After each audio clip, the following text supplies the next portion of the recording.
Mohon izin, tadi malam juga kami melaksanakan rapat dalam rangka untuk penanganan masalah kerusakan rumah.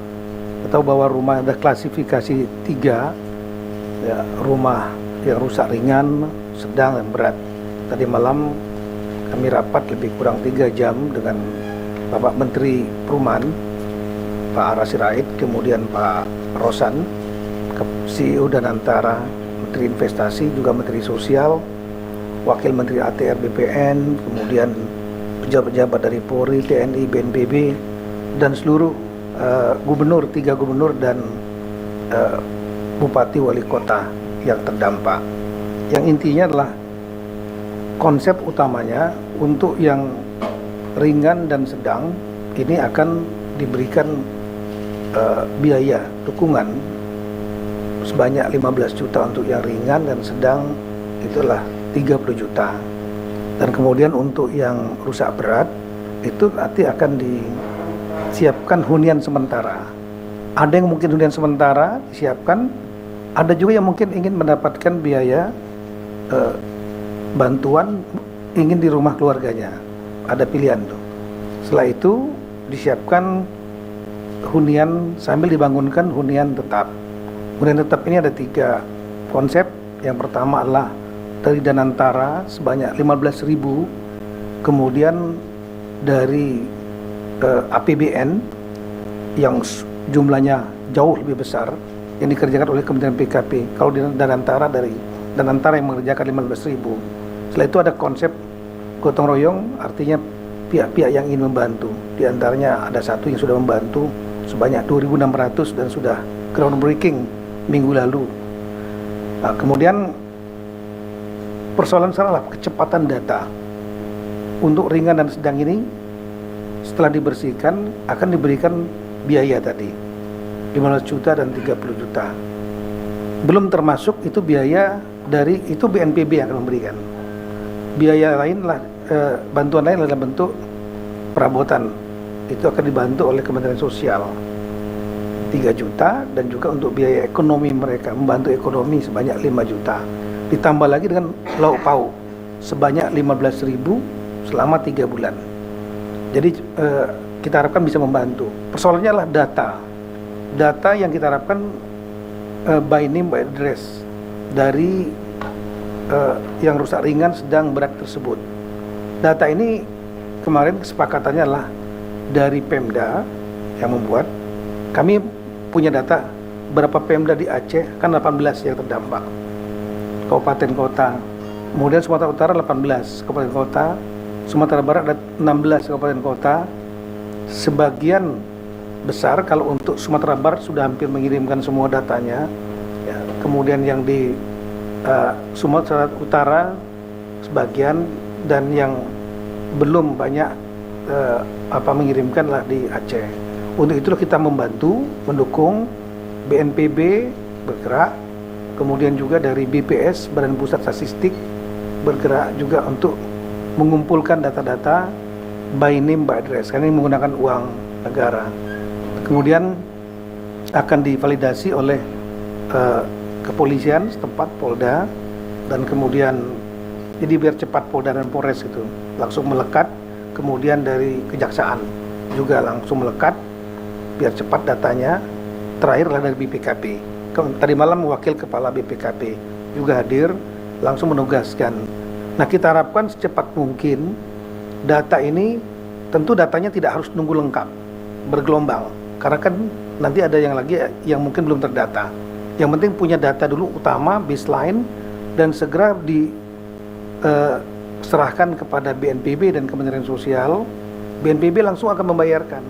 Kami sudah melihat data sementara halaman 15, itu ada 3 versi data yang sedang direkonsiliasi.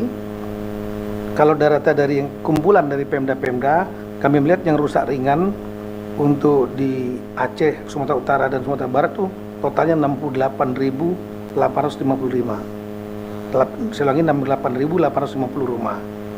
Kemudian yang rusak sedang, kalau mungkin bisa slide yang ditampilkan halaman 15.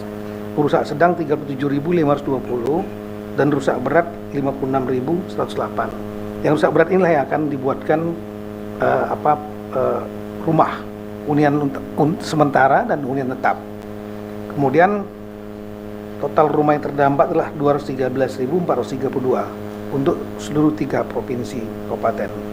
Nah, kita harapkan kalau seandainya sudah didapat data yang rusak ringan, rusak sedang, kami hitung lebih kurang 106.370 rumah. Ya, ini lebih kurang 2/3 dari jumlah yang rusak.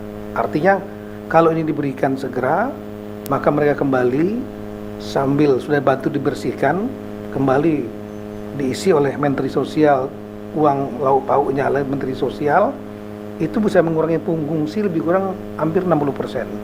Jadi kita memikirkan tinggal yang 40%, dibangunkan huntara, hunian sementara, dan hunian tetap. Kemudian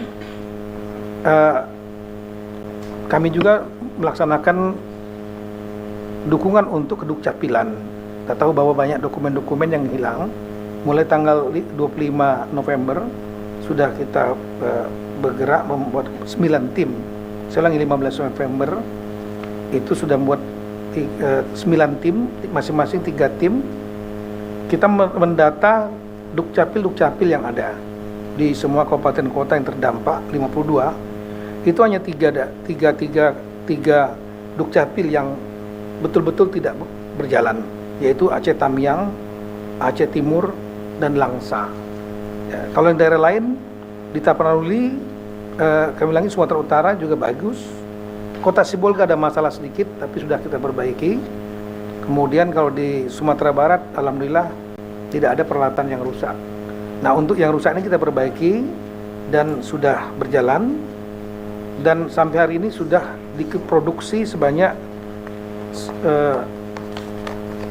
63.230 dokumen, dan ini semua tidak bayar, mulai dari kartu keluarga, KTP elektronik, ada juga akte kelahiran, akte kematian, dan lain-lain sebagaimana di dalam daftar ini.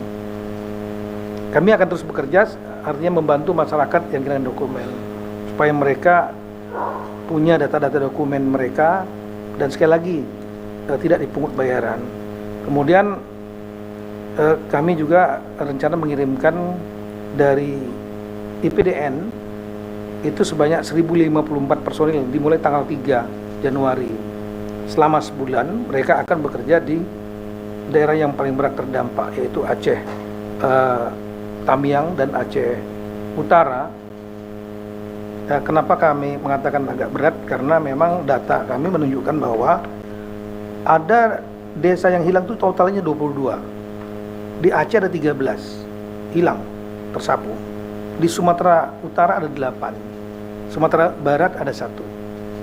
Kemudian kalau kita lihat lagi dari kantor desa yang terdampak, artinya desanya nggak jalan ini pemerintahannya. Totalnya 1.580 untuk 3 provinsi. 1.455 itu di Aceh. Kemudian Sumatera Utara 93 dan Sumatera Barat 32. Jadi memang agak jauh bedanya. Dan paling banyak itulah di Aceh Utara 800 lebih dan Aceh Tamiang. Nah, oleh karena itu kewajiban dari Kemendagri untuk bisa membangkitkan, menghidupkan kembali pemerintahan-pemerintahan itu, termasuk pemerintahan desa. Kalau pemerintahan kabupaten semua jalan sudah. Nah, untuk kami mengirimkan 1.054 personel peraja IPDN dan pengasuhnya. Tugas mereka 2, satu adalah membantu pembersihan, dan yang kedua adalah membantu untuk menghidupkan kembali pemerintahan desa-desa yang ada itu.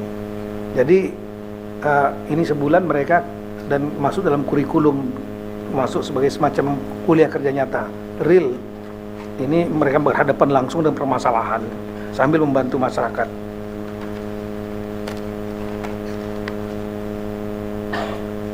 Yang terakhir kami ingin sampaikan mengenai bantuan keuangan dari daerah-daerah.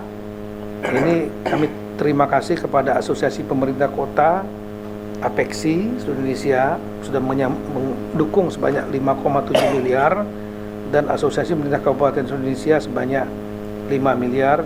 Jadi total yang sudah disampaikan antar daerah sebanyak 59,5 miliar.